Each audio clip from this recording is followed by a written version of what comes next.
السلام علیکم ورحمۃ اللہ۔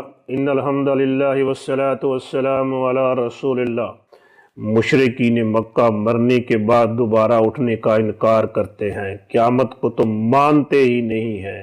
سورۃ النازعات کے آغاز میں اللہ تبارک و تعالیٰ نے بطور دلیل، بطور شہادت 5 ایسی قسم کے فرشتوں کی قسم اٹھائی ہے جو انسان کی روح کو قبض کرنے پر مأمور ہیں۔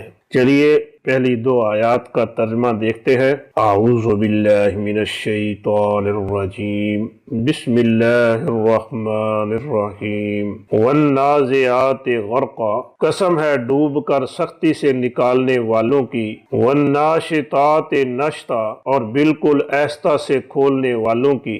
جیسے یہ حقیقت ہے کہ انسان بے جان تھا، اس میں روح ڈالی گئی، اور یہ بھی حقیقت ہے